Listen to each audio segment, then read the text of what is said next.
But for your grace I could not be saved. But for your grace I would go my way. I'm forever grateful that you have been faithful to me, Lord, for your amazing grace. But for your grace I could not be saved. Hoje eu estava lendo 2 salmos, o 14 e o 50. E o Salmo 14, nós meditamos sobre ele há pouco tempo atrás. Ele fala sobre o coração que diz: não há Deus, não existe Deus, que não crê em Deus. E parece que nada pode ser pior do que isso. Até o Salmo mesmo diz o tolo em seu coração: não há Deus.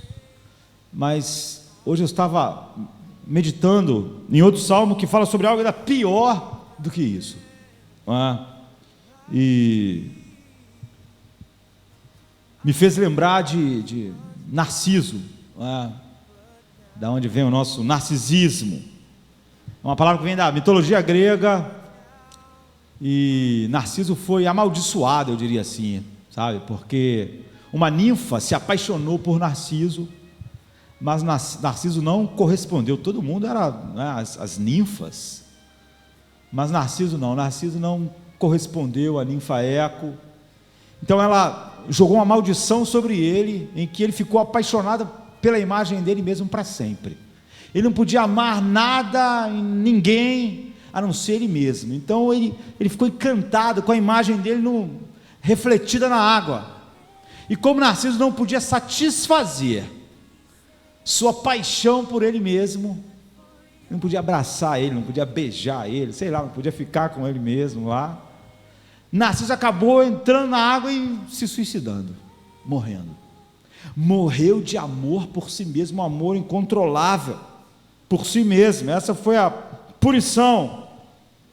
Nós não temos como ver Deus, como a Bíblia diz, enquanto há algo disso em nós. O apóstolo Paulo diz assim em 1 Timóteo 6,16: aquele que tem ele só a imortalidade e habita na luz inacessível, a quem nenhum dos homens viu nem pode ver, a qual seja a honra e o poder sempre eterno. Amém. Você vê um homem completamente extasiado com a beleza de Deus. Mas há um cristianismo refletindo a nossa cultura. Não sei por que as pessoas hoje gostam tanto da cultura à nossa volta, mas há um cristianismo que reflete a nossa cultura, que tem tudo a ver com a história de Narciso, não é? Outro dia eu estava escrevendo que eu li uma biografia de Eric Clapton, e Eric Clapton conta os dramas da sua vida, seu desespero, sua depressão, seu filho morreu, e envolvimento com drogas, e ele disse que chegou no fundo do poço, no fim dele mesmo, e ele teve um encontro místico que mudou a vida dele. Eric Clapton, sabe? E nós descobrimos que a nossa geração, ela não tem nada contra o espiritual, eu diria a espiritualidade. Pelo contrário, é uma geração espiritualizada. Mais do que o problema do Salmo 14, não há Deus, não há uma geração espiritualizada, mas é uma espiritualidade vazia de significado concreto. Nós não vivemos numa sociedade anti-experiências transcendentais e místicas. Então Eric Clapton diz assim: naquele instante, quase como se tivessem vontade própria, minhas pernas cederam e eu caí de joelho. Na privacidade do meu quarto, eu implorei por ajuda. Cheguei ao fim dos meus recursos. Eu não tinha noção de quem ou com quem eu estava falando. Isso é típico. Eu só sabia que tinha chegado ao fim das minhas forças. Eu não tinha mais como continuar lutando. Então eu me lembrei de ter ouvido falar sobre rendição. E isso era algo que eu pensei que eu nunca poderia fazer. Meu orgulho não permitiria isso. Mas então eu pedi ajuda, mesmo sem ter noção de a quem eu pedia. E ficando de joelhos, eu me rendi completamente. Isso é bonito. Mas você vê, isso não faz nenhum sentido. Ele não sabe com quem está falando. Só sabe que as pernas dele, como se tivesse vontade própria, caíram, ele se rendeu, mas ele não sabe a que se rendeu, nem por que se rendeu. Então ele continua, em alguns dias eu percebi que alguma coisa tinha acontecido comigo, alguma coisa tinha mudado. Sei lá, o cara parece estar na igreja contando sua experiência. Ele diz, um ateu provavelmente diria que foi apenas uma mudança de atitude, e até certo ponto isso é verdade, mas havia muito mais do que isso. Eu tinha encontrado um lugar para ir, um lugar que eu sempre soube que estava lá, mas que eu nunca quis, ou achei ser necessário acreditar antes. Daquele dia em diante e até hoje, eu nunca deixei de orar pela manhã de joelhos, e me ajoelhar e pedir ajuda à noite, orar para expressar a gratidão pela vida, e acima de tudo, por sobriedade para viver. Eu escolho ajoelhar porque eu sinto que eu preciso ser humilde quando eu oro, e com o meu ego, isso é o máximo que eu posso fazer, sabe? Essa é a experiência. As pessoas vão dizer, pô, isso é maravilhoso, esse cara teve um encontro com Deus, não é? Mas você vê, tudo é vago e baseado em percepções subjetivas. É a típica espiritualidade da nossa geração, é algo que não leva o homem para o Deus real, é uma espiritualidade que se encaixa na vida da pessoa. Eric Clapton não mudou nada, ele continuou sendo ele mesmo. Essa experiência não transformou ele em nada, ele nem sabe a que e que experiência é essa. É uma experiência enclausurada dentro do próprio ego do homem. É como se o homem tivesse encontrado o divino dentro de si. É o que ele encontrou. A experiência de Eric Clapton, como a da maioria das pessoas, ela começa no coração do homem, ela se firma nas percepções do homem, na sua espiritualidade, e termina ali mesmo, no coração do homem. Ela começa ali, termina ali. O nome disso é paganismo, sabe? Pode parecer bonito, você pode ficar emocionado quando lê essa história, você pode até derramar uma lágrima, imaginando Eric Clapton todo dia de manhã, de joelhos, sentindo sei lá o quê, não é? Mas é nada mais do que um homem orando, voltado para si mesmo, como fonte do divino, numa espiritualidade centralizada em seu próprio coração. Era como se a ninfa tivesse amaldiçoado ele, como amaldiçoou Narciso, sabe? Infelizmente, essa é a experiência da maioria das pessoas que dizem que são cristãs nos nossos dias. É uma espiritualidade que eu chamaria de narcisista romântica. É a experiência da igreja, da nossa geração, porque é uma experiência que está de acordo com a nossa cultura, e nós vivemos numa geração que é apaixonada pela cultura à nossa volta, sabe? Eles não estão num lugar muito diferente de Eric Clapton. A única diferença é que eles, a essa força, a essa coisa que ele não sabe nomear, essas pessoas sabem nomear, eles falam que é Jesus. É a única diferença, mas é uma espiritualidade oca, subjetiva e confinada a si mesma, ao seu coração, às suas sensações. E então há um hino que expressa bem essa espiritualidade, um hino americano, que diz assim: eu vim para o jardim a sós, quando ainda havia orvalho nas rosas. Isso é até poético. E a voz que eu ouço em meu ouvido, o Filho de Deus revela. O cara está passando no jardim, esse é o hino que ele está cantando, e o orvalho caindo, as rosas, e ele ouve uma voz no ouvido dele, e a voz, o Filho de Deus revela, e ele anda comigo, e ele fala comigo, e ele me diz que eu sou dele, e a alegria que eu compartilho com ele enquanto nós andamos no jardim, ninguém jamais conheceu. É tão oco, tão fútil quanto a experiência de Eric Clapton, sabe? Só que aqui o cara diz que isso, o nome que ele dá é Cristo, mas isso é individualista, é interior, flui das próprias percepções da pessoa, é imediato, ele acha tudo isso dentro dele mesmo, enquanto ele está passeando no jardim. A pessoa caminha sozinha, experimenta uma alegria, uma paz, uma experiência, uma espiritualidade transcendental, que ele mesmo diz, ninguém jamais conheceu. É uma coisa dele com Deus, sabe? Assim, uma coisa que Não há nada que não seja oco e centrado no ser humano. Ele não precisa de uma ortodoxia, ele não precisa da verdade bíblica, porque ele sente. Ele tem algo que ninguém jamais percebeu. Então ele, é enclausurado, é uma espiritualidade dele. Isso é pós-moderno, é da nossa cultura. É dele com Deus, isso é ele com Deus, é meu, é pessoal. Não pode ser julgado pelos outros, nem pela palavra de Deus. São as minhas percepções. Eu não compartilho ela com ninguém. Ninguém pode dizer que ela está certa ou errada. Eu sinto essa paz, essa alegria. É como Eric Clapton de joelho de manhã. Nem mesmo a Bíblia pode dizer se essa experiência é real ou não. Ela é real para mim. Nada pode abalar minha confiança na singularidade das minhas experiências, que eu estou numa relação com Cristo. Só que Eric Clapton chamou isso de força superior, e essa pessoa chama de Jesus. Mas essa é uma espiritualidade individualista, pós-moderna, subjetiva, que é a cara da nossa geração. O mundo e nossa geração não acha nada demais isso, pelo contrário, eles acham isso relevante, porque essa espiritualidade se molda ao homem. Essa espiritualidade, ela não confronta a cultura, ela se molda à cultura. Ela se molda ao nosso estilo de vida, ao que o homem deseja, ao seu estilo de vida.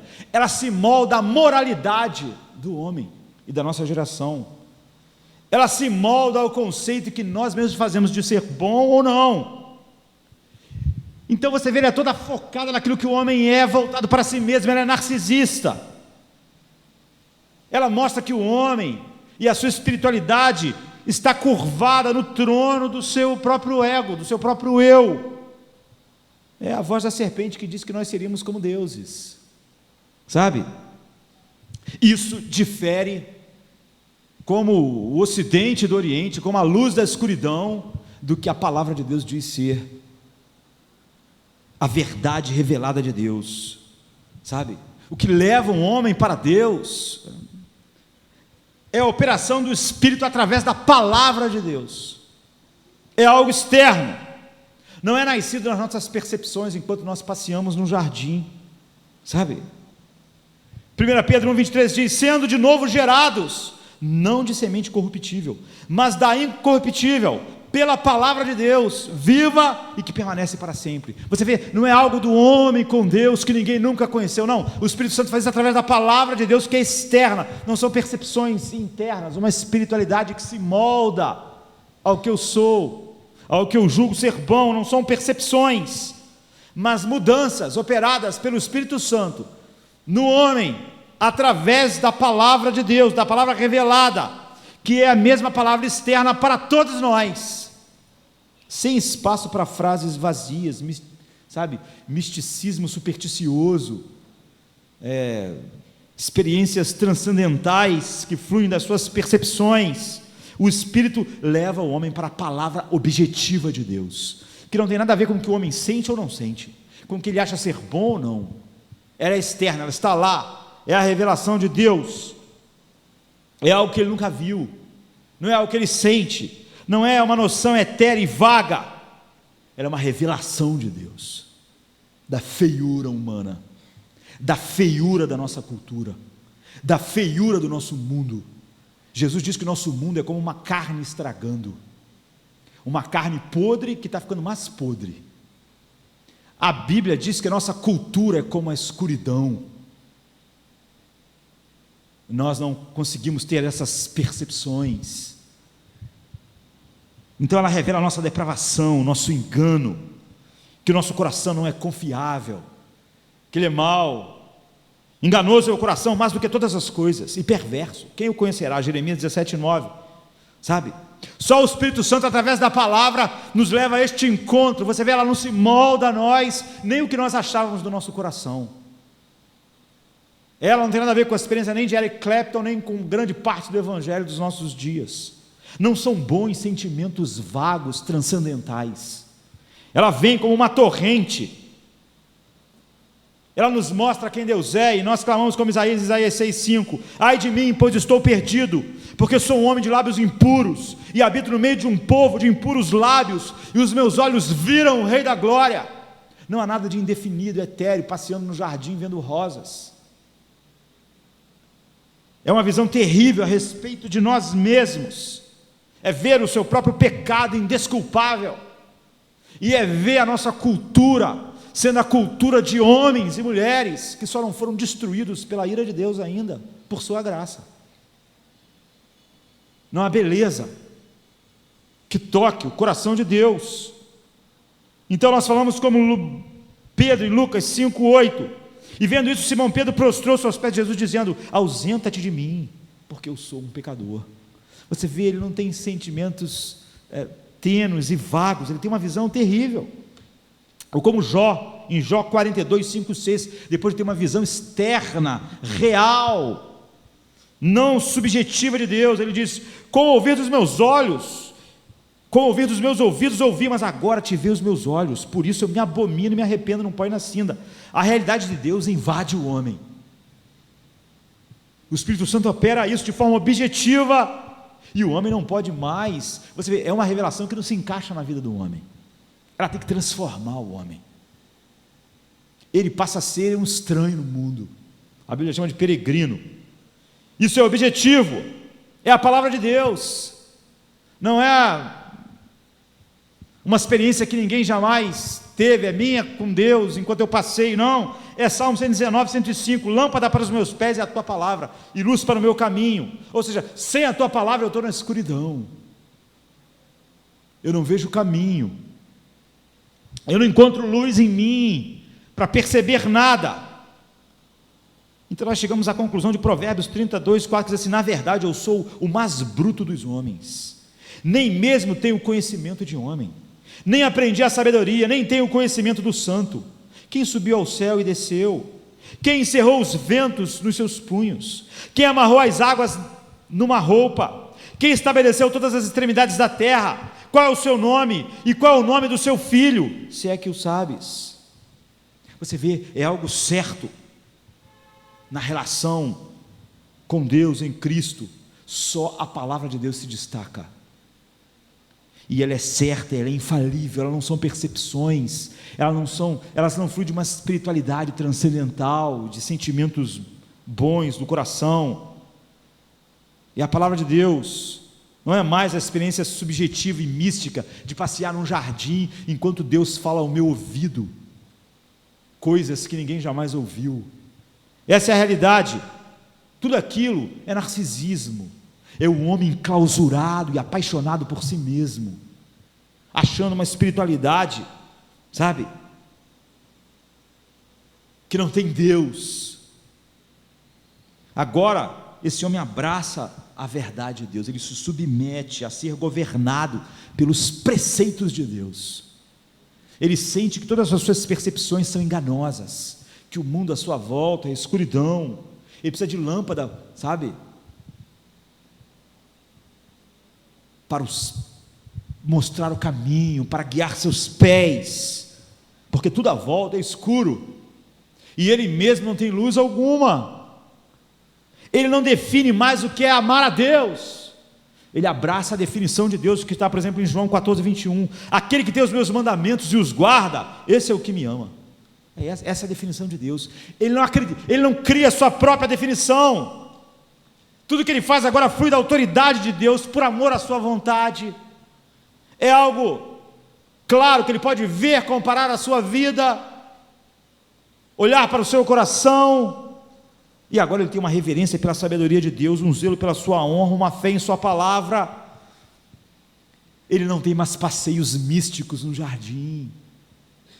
Ele não é mais como Eric Clapton, que ajoelha de manhã, não sabe nem para quem, e sente uma coisa boa no coração, então ele se rende sem saber a quê. É a espiritualidade que se moldou ao Eric Clapton, é a espiritualidade que se moldou ao cristianismo da nossa geração.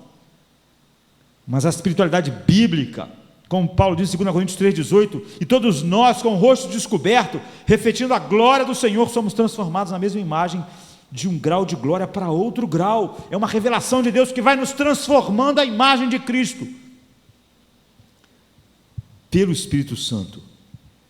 Então, o cristianismo narcisista, romântico, é uma das maiores falsificações que o cristianismo já viu. E ele é a grande parte de todo o cristianismo dos nossos dias. Mas isso não é novo, é velho. E essa é a denúncia que o Salmo 50 faz. É uma tragédia pior do que a do Salmo 14, porque o Salmo 14, o homem diz, não há Deus. A Deus só tudo que existe, e esse mundo. Mas no Salmo 50, 21, Deus diz assim, estas coisas tem feito, e eu me calei. Pensavas que era tal como tu, que eu era como tu, mas eu te arguirei, e as porei por ordem diante de ti. Sabe? Então há homens que dizem, eu não acredito em Deus. Eles não são a maioria, eles são a minoria. E é sobre eles que o Salmo 14 diz, disse o Nécio no seu coração, não há Deus. E você fica se perguntando se há uma tolice, uma ignorância maior, uma idiotice maior do que essa. Olhando por qualquer aspecto que você pudesse olhar, mesmo só da lógica humana. Mas a Bíblia diz para nós que essa não é a maior loucura, ela é algo idiota. Disse o Nécio em seu coração, Deus não existe.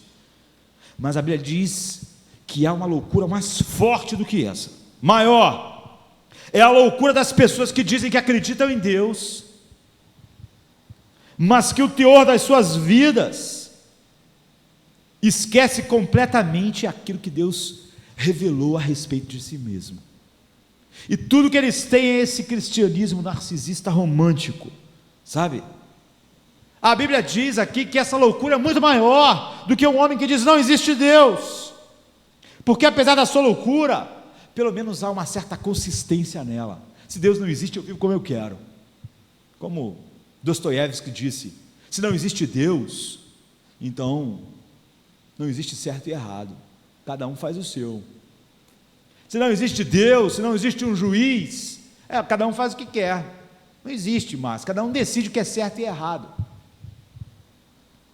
Então, essa pessoa tem uma consistência, não há contradições em sua vida.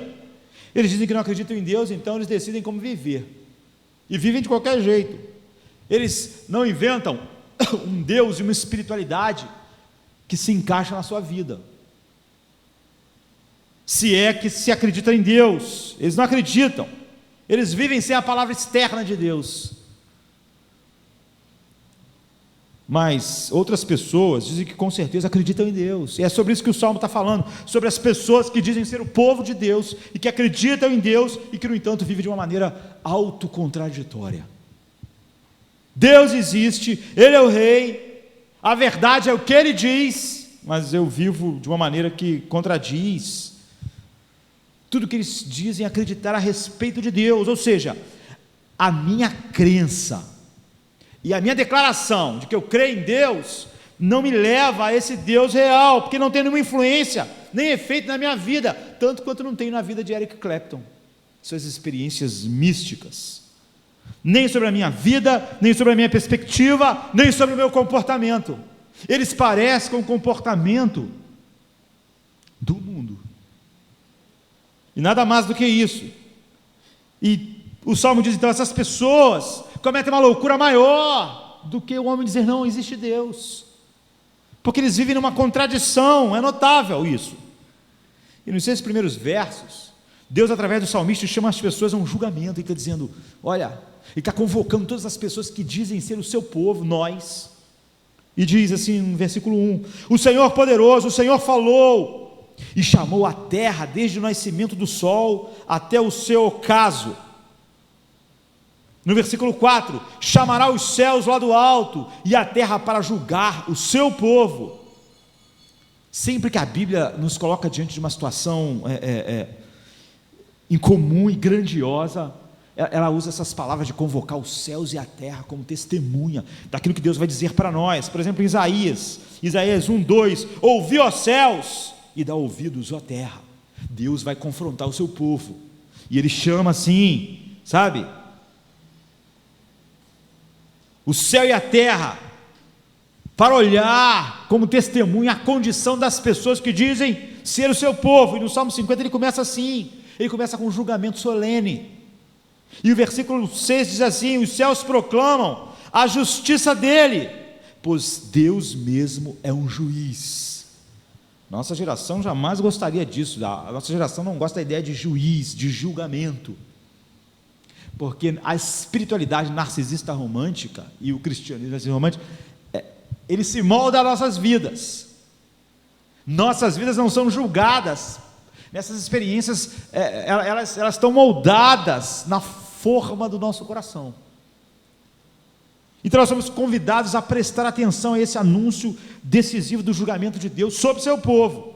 Então nos versículos 7 a 15, a mensagem do Salmo fala sobre o mal entendido, como essas pessoas entenderam mal e usaram de maneira errada os sacrifícios, os holocaustos, o culto a Deus, como tudo estava vazio. E o versículo 7 e 8 diz: ouve, povo meu, e eu falarei, ó Israel, e eu protestarei contra ti, sou Deus, sou o teu Deus. Ele usa a palavra Yahvé e depois Elohim. Não te repreenderei pelos teus sacrifícios ou holocaustos que estão continuamente perante mim. Salmo 57 e 8.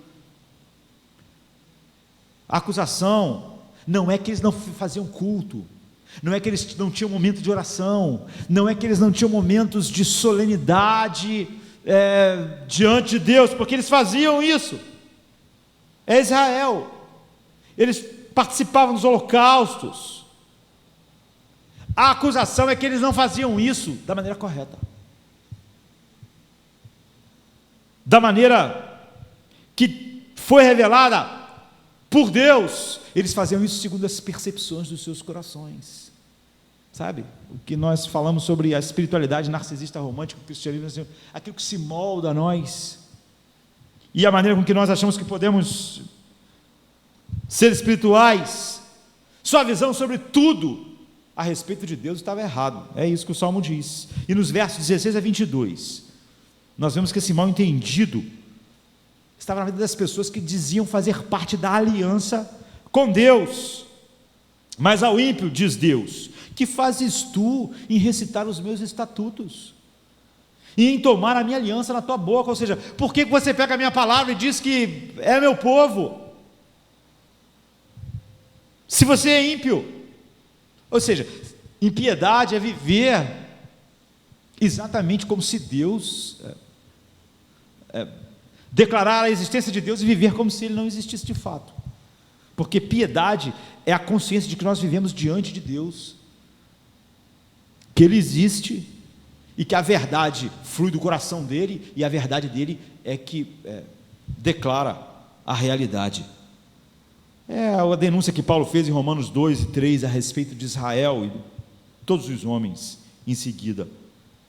Então, há uma doutrina vital aqui que nós queremos ver no tempo que nos resta. No versículo 23 diz assim, do Salmo 50: aquele que oferece o sacrifício de louvor me glorificará, aquele que bem ordena o seu caminho, segundo os meus estatutos, eu mostrarei a salvação de Deus. Então, essa é uma breve análise do Salmo, e nós precisamos trazer isso para a configuração dos nossos dias, como é colocado diante de nós, sabe? Você vê, não existe gente assim só agora, não é só Eric Clapton, não é só a nossa geração, não existe ateu só agora. Davi no Salmo 14 diz: disse o honesto em seu coração, não a Deus. Mas agora está dizendo que também a grande maioria das pessoas cometia uma loucura maior, que sendo e dizendo ser o povo de Deus, eles viviam uma espiritualidade à lá Eric Clapton, narcisista romântica, sabe? Como as pessoas se comportam agora na igreja, naquilo que nós chamamos ser o evangelho. Os filhos de Israel se consideravam pessoas boas, que serviam a Deus, que prestavam culto, que declaravam coisas a respeito de Deus, e eles achavam que eles podiam viver uma espiritualidade moldada neles mesmos. Eram pessoas interessadas, eram pessoas que prestavam cultos, matavam animais, seguiam rituais. Eles estavam interessados, entre aspas, em Deus, sabe? Mas eles nunca deram indicação em suas vidas de que eles se relacionavam com a verdade de Deus de tal maneira que a vida deles foi transformada por essa verdade em relação a todo mundo à sua volta. E essa é a grande culpa que paira sobre nós, é a grande acusação, sabe, sobre as nossas vidas. Deus então diz: reuni os céus e a terra e eu vou julgar vocês que dizem ser meu povo. E a base pela qual vocês vivem. Então qual é a primeira acusação? Eles deviam fazer certas coisas, Israel, mas eles faziam tudo da maneira errada. Essa é a primeira acusação que Deus faz a eles, aqui no Salmo 50, porque eles substituíram o que Deus revelou pelas suas próprias ideias. Mas eles achavam que, como eles colocavam o nome Deus e eles faziam o culto, aquilo tinha que ser aceito, e era aceito de alguma forma, sabe? E todo o problema no Salmo é devido a isso. Nós encontramos no versículo 21, onde o salmista diz: essas coisas tens feito, e eu me calei. Vocês têm feito isso durante muito tempo, uma espiritualidade moldada no coração de vocês, e vocês pensavam que eu era como vocês. É por isso que vocês acharam que vocês podiam determinar no coração de vocês como as coisas deviam ser, porque vocês achavam que vocês eram iguais a mim. Então, se você acha, por exemplo, que o seu coração é bom, você pensa que eu penso igual a você. Se você acha que o culto que tu está fazendo é suficiente, você pensa que eu sou igual a você e acha que eu vou achar a mesma coisa, porque você pensa que eu sou como você. Mas eu te arguirei e as porei por ordem diante dos teus olhos. Esse era o primeiro problema daquelas pessoas, com aquela espiritualidade narcisista, romântica. Elas falavam que criam em Deus, estavam interessados nele, eram o povo de Deus, era o Israel de Deus, ofereciam sacrifícios, mas da onde eles tiravam as ideias que eles tinham a respeito de Deus, da vida, do que ele detesta? Das ideias deles. Eles pensavam no que era aceitável e o que não era aceitável, passeando no jardim, olhando as rosas, enquanto o orvalho caía.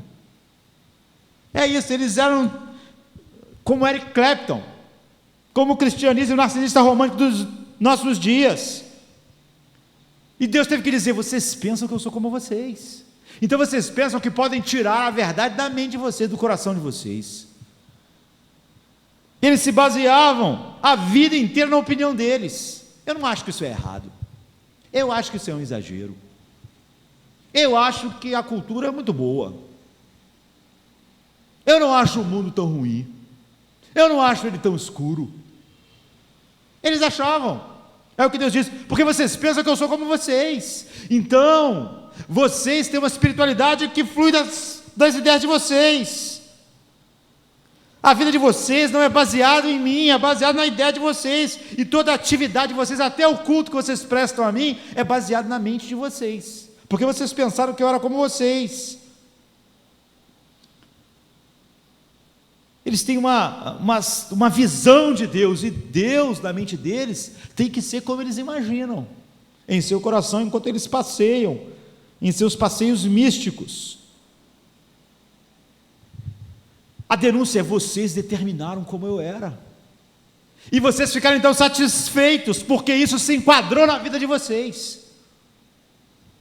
Essas coisas nunca são novas, queridos, não existem heresias novas, desvios novos. Esse aqui é o povo de Deus, pelo menos declarado, sabe?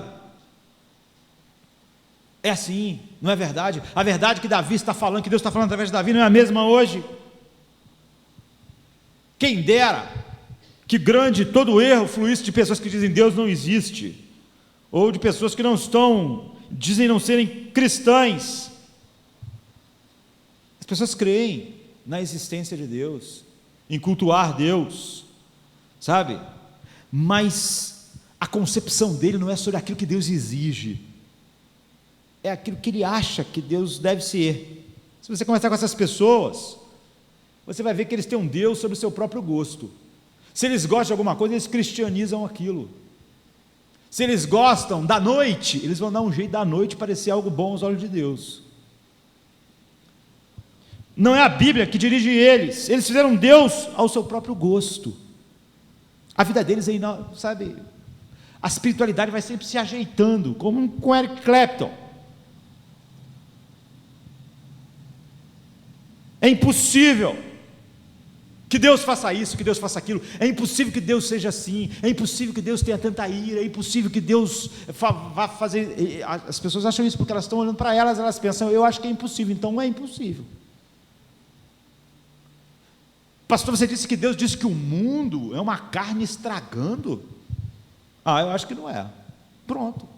É isso que vai dirigir o cara a partir de agora. É o que Deus está dizendo. Vocês pensaram que eu era como vocês. Vocês veem o mundo de uma maneira, e vocês acham que eu vou ver o mundo da maneira que vocês veem. É a denúncia. Ou seja, minha concepção inteira de Deus exclui a possibilidade daquilo que eu não gosto. Eu não creio num Deus julgador. Quantas vezes você já ouviu isso? Eu não creio num Deus julgador. Mas por que você não crê? O cara deve ter passeado no jardim e alguém falou no ouvido dele. É isso que Deus está dizendo. Vocês pensaram que eu era como vocês. Vocês moldaram. Ou então eu não posso acreditar num Deus que esteja irado e mande as pessoas para o inferno. Eu não creio num Deus que queira que todo mundo viva em santidade. Isso é exagero. Então, se eu não creio, eu não preciso viver em santidade, porque Deus vai dar, o Deus que eu creio, sabe, eu já ouvi isso milhares de vezes, o Deus que eu creio, pastor, o Deus que você crê, e daí? Sabe, essa é a espiritualidade de Eric Clapton, é pagã. Então, no final, o que determina para essa pessoa? Tudo que determina é o pensamento dela. É o pensamento dela que determina como Deus é, como Deus sente, como Deus vê o mundo, como Deus vê a cultura, como Deus vê tudo. Tudo está ali. Então Deus diz: pensavas que eu era como tu. Tudo que você pensou a meu respeito era você mesmo que pensava. E você chegou à conclusão de que os pensamentos do seu coração são o que eu sou. E vocês estão fazendo um Deus da sua própria imagem. Então Deus deve ser como eu acho que Ele deve ser. Qual a ideia que eu tenho de amor? Essa é a ideia do amor. Deus diz: aquele que tem os meus mandamentos e os guarda, esse é o que me ama. Aí o cara diz: eu não guardo os mandamentos, mas eu amo Deus. Pronto. Deus, Ele redefiniu o amor. Ele não é guiado por nada externo. Ele é guiado por passeios no jardim, ainda que na casa dele não tenha jardim nenhum. Sabe? A coisa toda é determinada pelos seus pensamentos. E essa é a acusação de Deus a Israel. Vocês pensaram que eu era como vocês. Vocês me moldaram segundo vocês mesmos.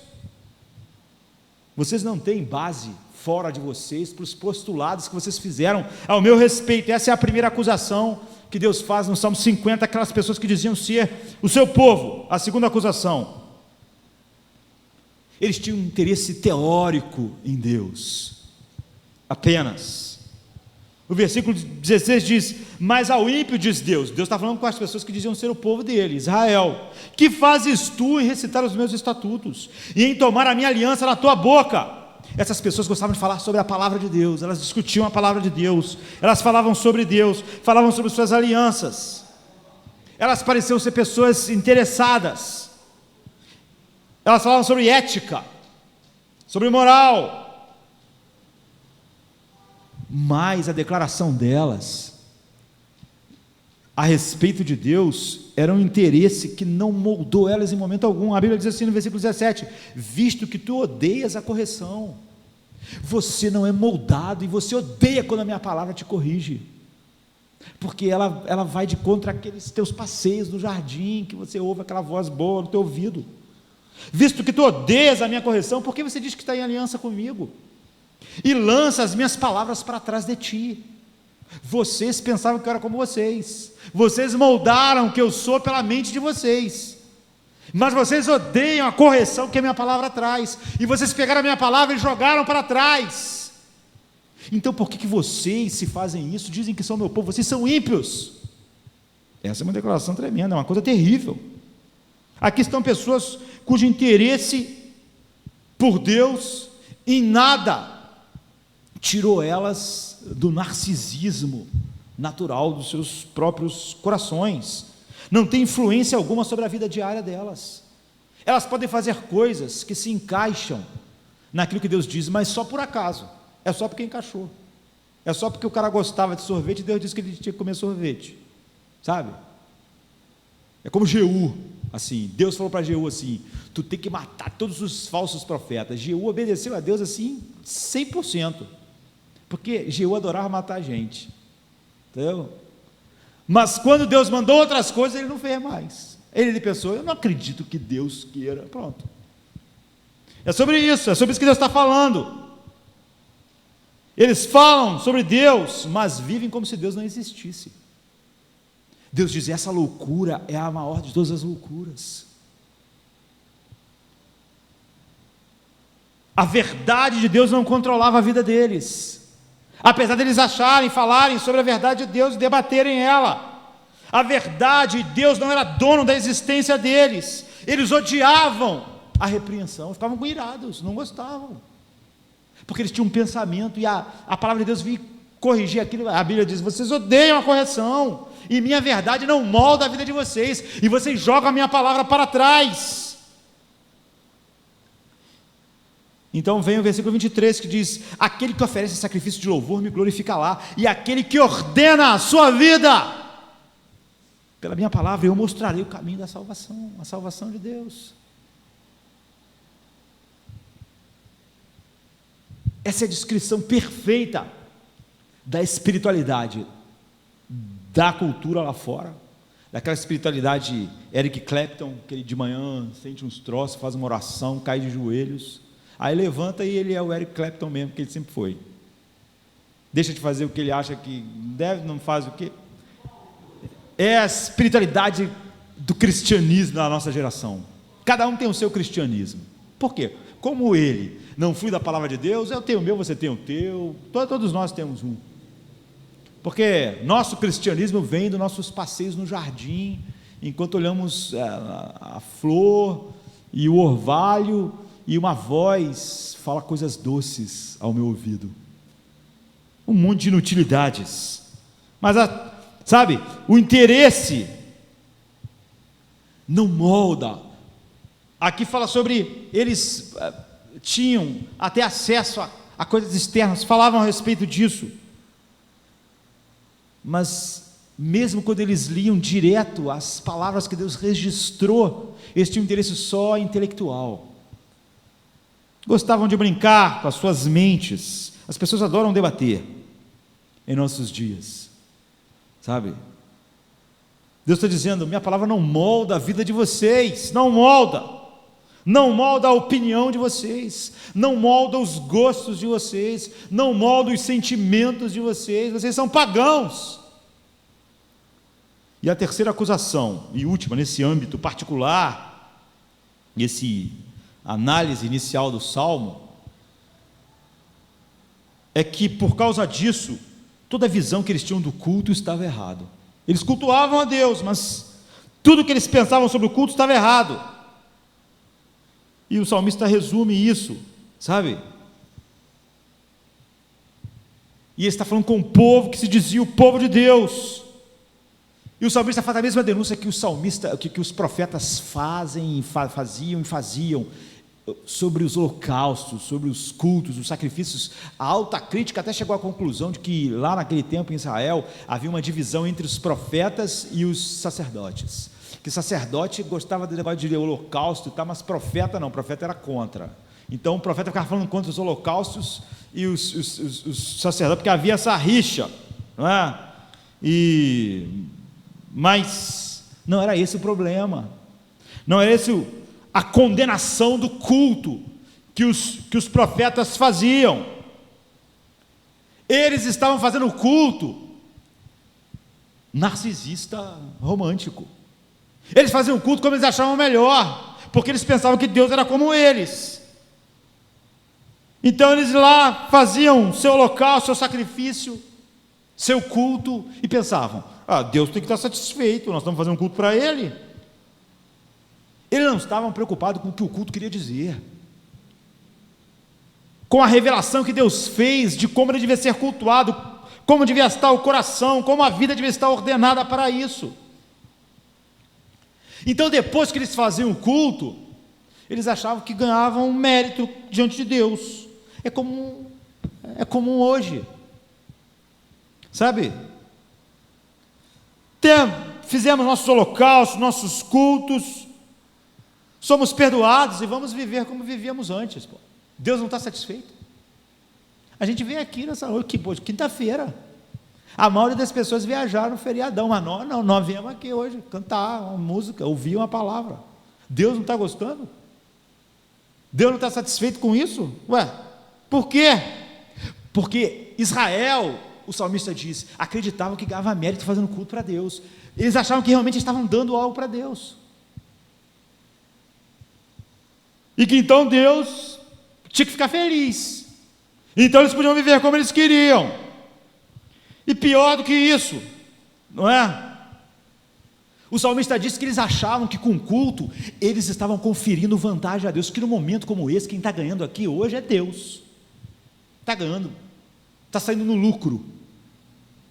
O que Deus podia querer mais? Então o salmista diz: eu não aceitarei, Deus diz através do salmista, eu não aceitarei o novilho da tua casa, nem os bodes do seu curral. Deus está dizendo: não pensem que vocês vêm aqui me cultuar para me dar alguma coisa, não aceito, não quero. Versículo 9, por quê?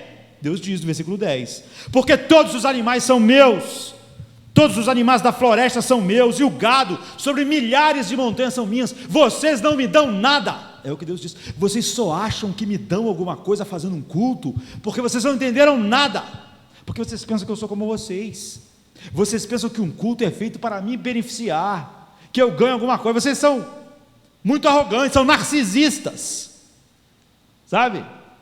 Vocês acham que um culto é para me beneficiar, então se você me dá 2 cultos na semana, você acha que já está me dando muito, e que eu devia ficar feliz, porque vocês acham que eu me beneficio, me dando aí, matando esses bichos, mas todos os animais são meus, não é eu que ganho num culto. Se vocês tivessem uma visão verdadeira de mim, vocês iam perceber isso.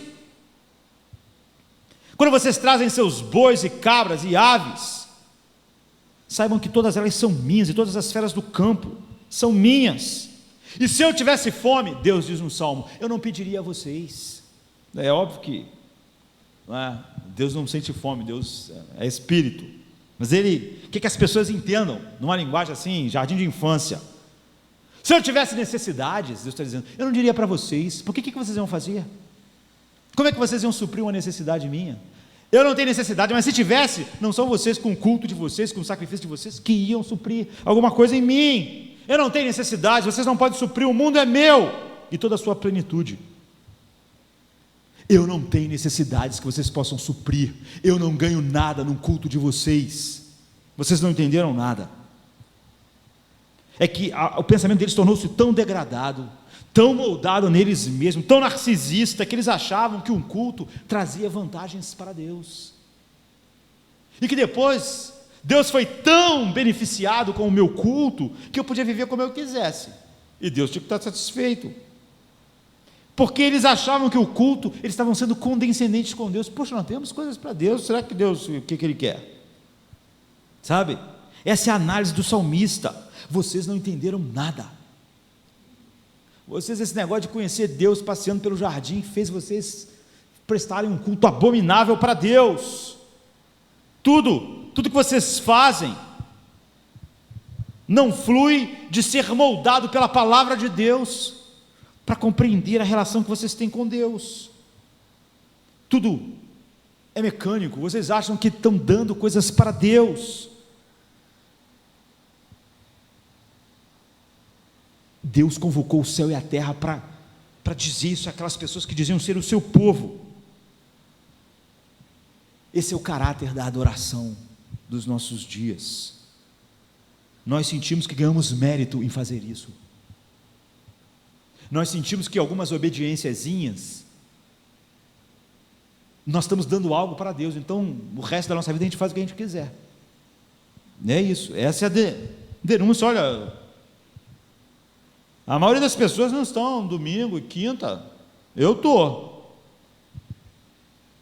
Eles achavam que isso era meritório, sabe? Eles não tinham a necessidade, eu preciso desesperadamente de Deus. Eu cultuo domingo, quinta e outras vezes mais se eu pudesse, porque eu preciso desesperadamente, eu tenho uma fome, uma sede de Deus. Não é Deus que tem fome e necessidade, eu tenho. Essa é a terrível posição. Deus não estava no culto deles de verdade.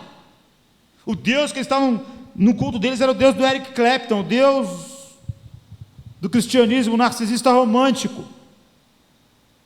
E então nós pensamos, Deus tem que estar satisfeito. Não havia ideia de necessidade deles, um culto é por causa de nós. O desespero da fome está no coração dos que cultuam, e só esse culto é verdadeiro. É por isso que ele é uma expressão de uma vida que foi moldada pela verdade de Deus. É isso que Deus está denunciando. Não há mérito. Quando o cara acaba o culto, ele está pensando, miserável homem que sou.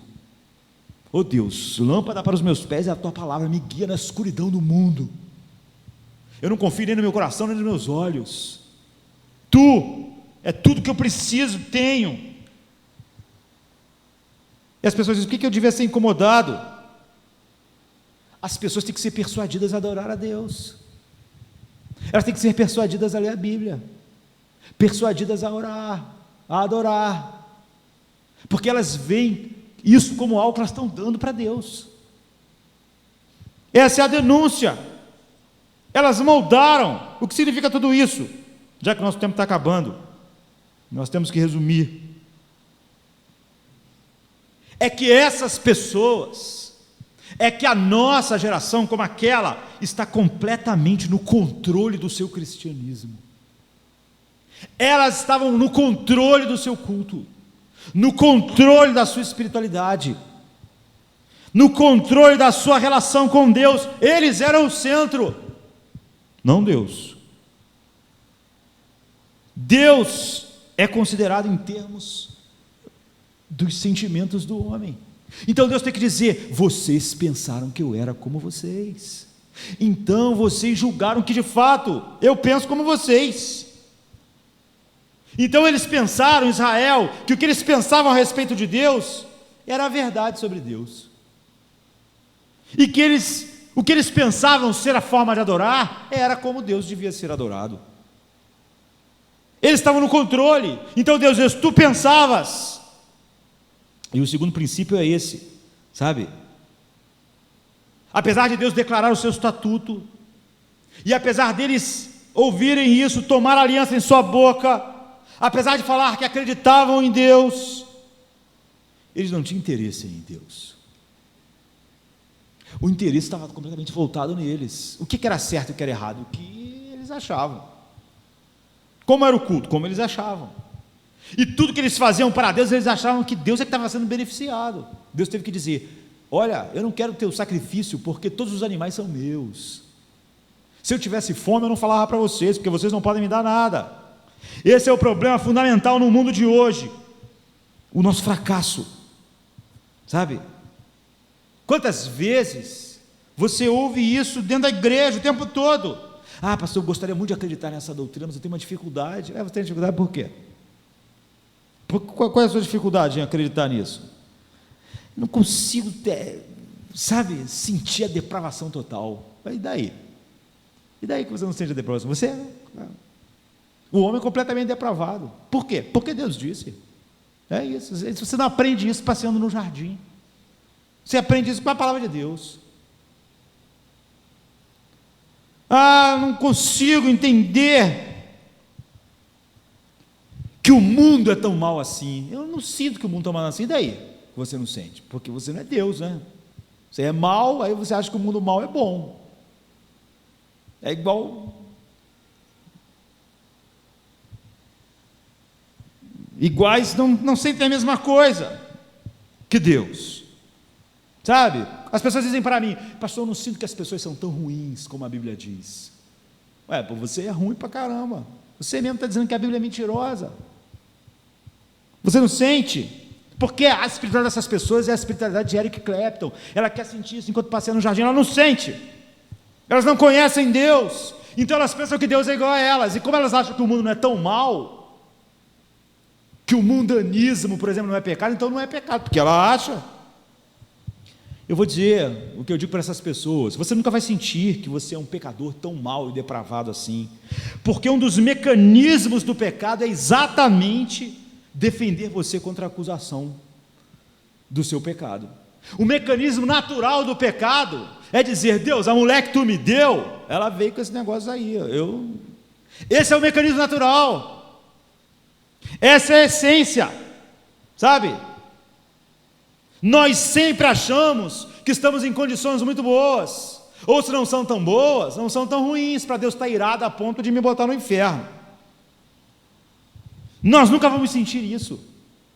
Um homem natural e consultando só os seus próprios sentimentos, ele nunca vai achar que ele merece o que a Bíblia diz que ele merece, sabe? Ele precisa ter um vislumbre de Deus. É por isso que Deus diz: vocês pensaram que era como vocês. E ele está dizendo: esqueçam a ideia de que eu sou como vocês, esqueçam que eu vejo a cultura como vocês vejam, esqueçam que eu vejo o mundo como vocês vejam. O mundo ama as trevas, o mundo é mau, eu estou irado. Esqueçam que a opinião que vocês têm do mundo é a minha opinião. Eu não acho que esse ambiente é tão ruim. Esqueçam isso, porque eu acho que ele é muito ruim. E vocês pensaram que eu era como vocês, mas se vocês tivessem um vislumbre de quem eu sou, vocês vão falar como Isaías, em Isaías 6,5: estou perdido, porque eu sou um homem de lábios impuros. E ele era um homem de Deus. Mas por quê? Porque ele não estava mais olhando para ele, mas para Deus, ou Moisés, ou qualquer uma dessas pessoas. As pessoas dizem: olha, eu não posso acreditar no que você está me pedindo, que por toda a eternidade Deus é o que a Bíblia diz. Você não encontra isso em passeios místicos. A Bíblia diz que nosso Deus, em Hebreus 12, 29, é um fogo consumidor. Em 1 Timóteo 6,16, ele habita na luz inacessível, a quem nenhum dos homens viu nem pode ver, a qual seja a honra, o poder sempre eterno. É um Deus que não pode ver o mal, é um Deus que odeia o pecado. Então nunca pense no pecado em termos do que você sente, nunca pense em termos da cultura à sua volta, como você vê, sabe? É a nossa ignorância a respeito de Deus. Então Deus diz para aquelas pessoas: vocês pensaram que eu era como vocês, mas eu não sou. Eu sou Deus, eu sou santo, eu sou Jeová, é a palavra que ele usa. Depois ele diz: eu sou Elohim, eu sou o Todo-Poderoso, eu sou completamente santo, eu sou o Deus forte. E ele usa essas duas coisas, o Todo-Poderoso, Elohim e Jeová, o Senhor, o autoexistente. Eu não dependo de nada, eu não dependo de ninguém. Culto não é para me beneficiar. As pessoas que viram o seu estado e sabem quem eu sou, têm uma fome desesperada por tudo que eu sou, porque eu é que sou o benefício que as pessoas recebem no culto. Eu mesmo não recebo nada, sabe? A nossa forma de falar de Deus, queridos. As pessoas discutem o tempo todo na internet sobre Deus. A nossa geração adora debate, já viu isso? Vamos debater sobre a eleição, cada um vai dar a sua opinião. As pessoas acham que isso realmente é relevante. Elas querem debater sobre as coisas, sentado em nossas poltronas discutindo sobre Deus. A nossa opinião sobre o que ele falou, sobre o que é bom, sobre o que não é bom. Isso aí, na nossa cultura não aceita esse tipo de coisa. É a nossa conclusão, sabe? Deus, o Salmo diz, não tolera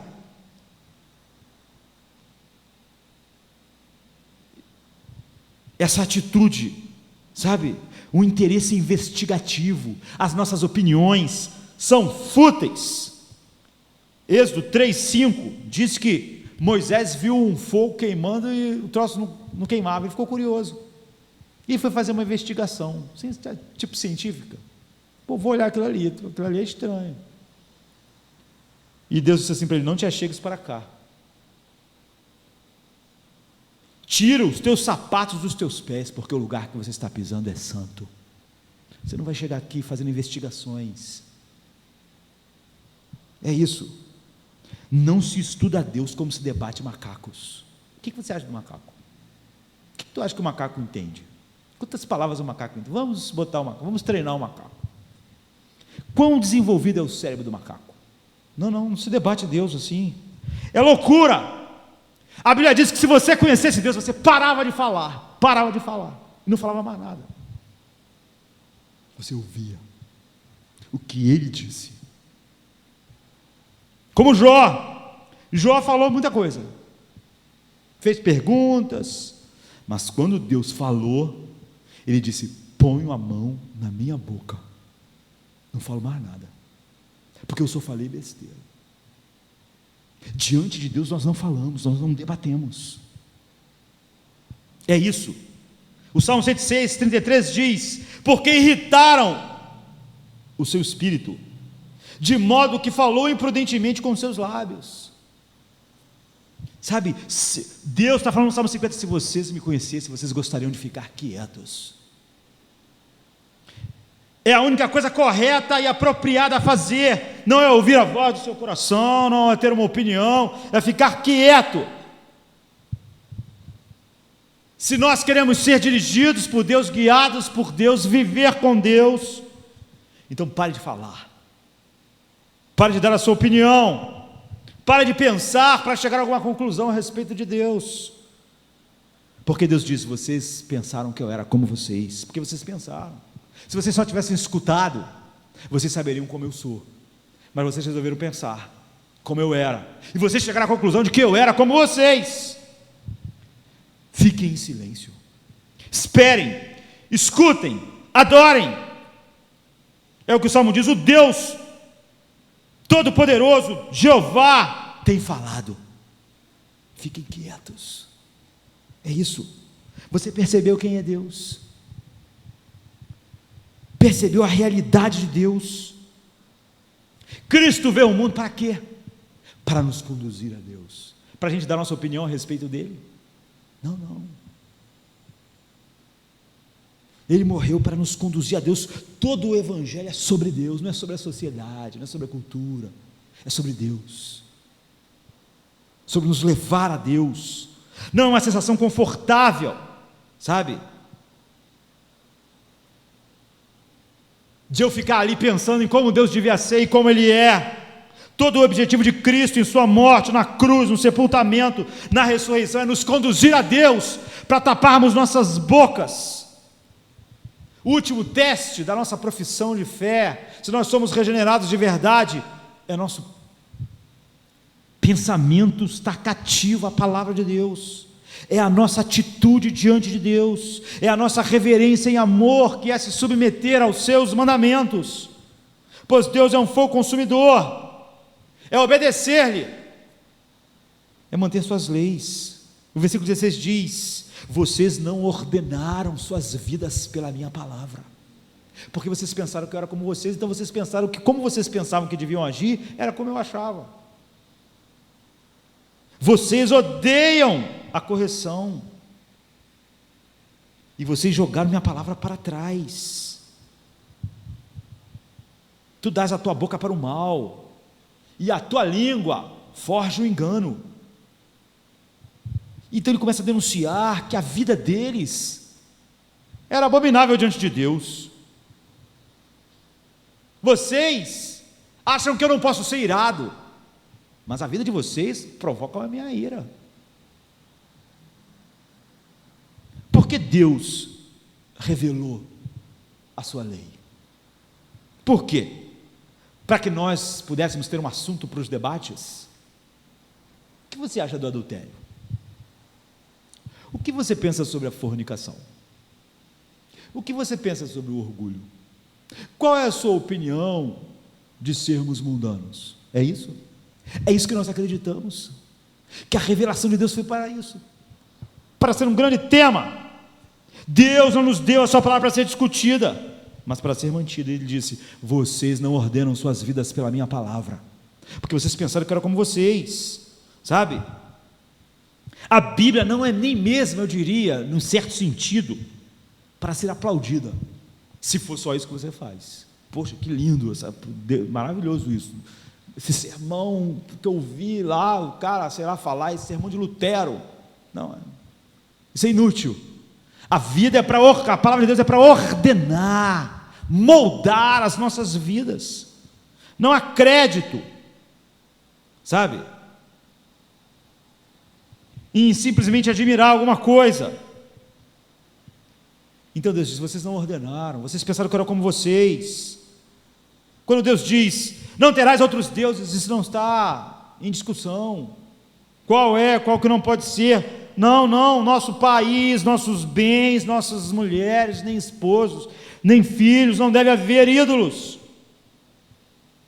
Nós devemos honrar e guardar um tempo especial para Deus, Ele mandou. Não devemos matar, não devemos roubar, não devemos cometer adultério, não devemos olhar para uma mulher com um pensamento impuro, não devemos.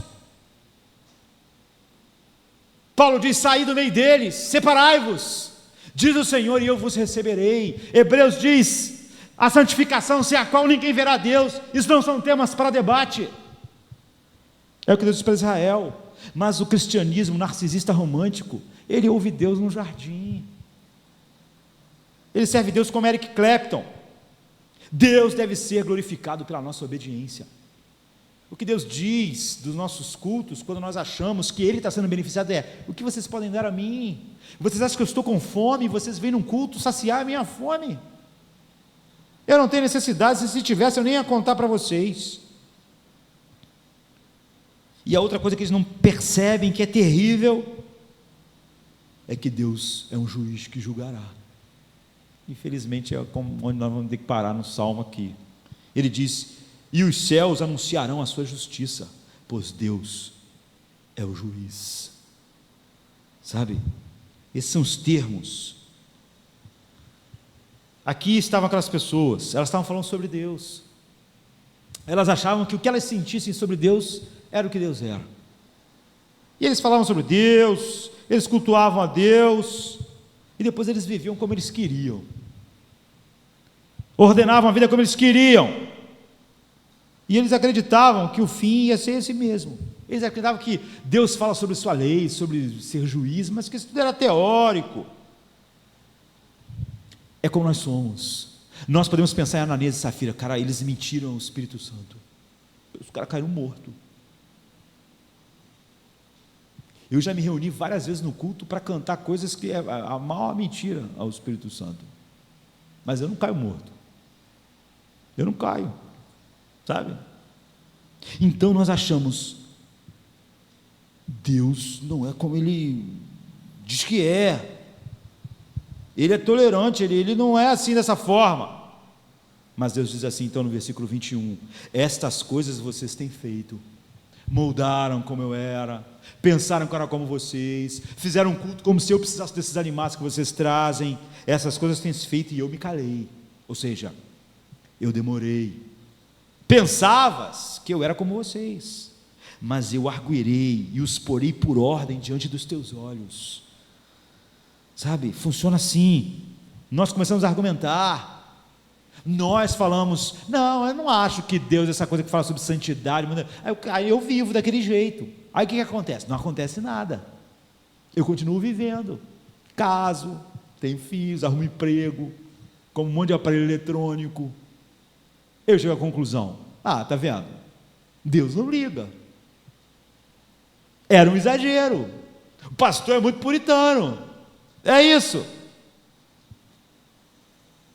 Deus disse que Ele odiava aquilo, eu fiz, não acontece nada, eu faço isso há 20 anos. E nós pensamos que Deus é como a gente com as crianças, a gente fala assim: vou punir vocês, se você fizer isso, você vai acontecer isso. Mas aí depois a gente esquece. Então a criança faz uma coisa engraçadinha, a gente morre de rir e não faz o que a gente falou. Talvez Deus seja assim, talvez Deus não leve a palavra dele a sério, e se ele leva a palavra a sério, mas ele vai acabar nos achando engraçadinho no fim. Então Deus diz, eu fiquei em silêncio, e vocês pensaram que eu era como vocês, mas agora, chegou a hora de vocês me conhecerem como juiz. Eu não dei minhas leis para vocês debaterem, vocês não podiam moldar o que eu era no coração de vocês. Não existe cristianismo narcisista romântico, é a maior falsificação de cristianismo que existe, sabe? Deus é amor e tudo vai ficar bem. Então Deus diz, essas coisas tens feito e eu me calei, pensavas que eu era como tu, mas eu te arguirei, e eu porei por ordem diante dos teus olhos, ouvi pois isso, vós que vos esqueceis de Deus, para que eu vos não faça em pedaços, sem haver quem vos livre das minhas mãos. O fim disso é isso, eu farei de vocês em pedaços, e ninguém vai livrar vocês de minhas mãos, porque eu não sou aquele Deus que vocês inventaram no jardim, eu sou um Deus de verdade. Eu não sou como vocês, eu realmente estou irado contra o pecado, eu realmente estou irado contra tudo que essa sociedade é. O inferno não é uma ameaça vã, fútil e vazia. Todos os homens já mereciam estar lá, e isso é para vocês verem como eu amo essa sociedade, como ela vive. Eu tolerei isso, eu me alonguei, mas eu vou realizar o que eu disse. Vocês mentiram para mim, você não caiu como Ananias e Safira, mas vai cair. E se você voar para o céu, quem pode escapar de mim? Se eu resolver fazer vocês em pedaços, para onde vocês vão fugir? É o que Deus diz. Eu estou em toda parte. É o que Apocalipse 20, 12 diz, os livros serão abertos. Eu não esqueço, eu não posso esquecer. Eu sou onisciente. Hebreus 4,13 diz, todas as coisas estão nuas e patentes, aos olhos daquele com quem nós teremos de tratar, quem nós teremos que dar conta, o homem, sabe, pode não gostar da ideia de juiz, e nunca num passeio no jardim você veria Deus assim. Israel achou que podia, sabe, ele é Deus, ele sabe tudo sobre nós, ele sabe como nós moldamos as coisas, como nós ordenamos. Então o salmista diz assim no versículo 14, oferece a Deus sacrifícios de louvor e paga ao Altíssimo os teus votos. Aquele que oferece sacrifício de louvor me glorifica, diz Deus. Aquele que ordena a sua vida pelas minhas palavras. E então vem diante de mim com essa visão correta a meu respeito, faminto, sabendo que ao cultuar-me ele recebe, não eu, porque eu não tenho necessidades, e que ele não ganha nenhum mérito, pelo contrário, ele é o alvo da minha bondade e graça, esse me glorificará. Ele quer, e ele só se relaciona com homens assim. O narcisismo romântico que o cristianismo se transformou, que não pode se diferenciar das experiências espirituais de Eric Clapton e da nossa sociedade, é o mais profundo engano dos nossos dias. Deus, esse Deus é o único Deus que existe, e ele quer ser servido dessa forma, e outra forma de servir a Deus é uma abominação diante dele. E tudo isso começa com a acusação principal: vocês pensaram que eu era como vocês, então vocês pensaram que a opinião de vocês tinha algum valor, e vocês ordenaram a vida de vocês pela opinião de vocês, e formaram o que eu sou pela opinião de vocês, e agora tudo que vocês me oferecem está errado. Todo culto, tudo que vocês são. Então,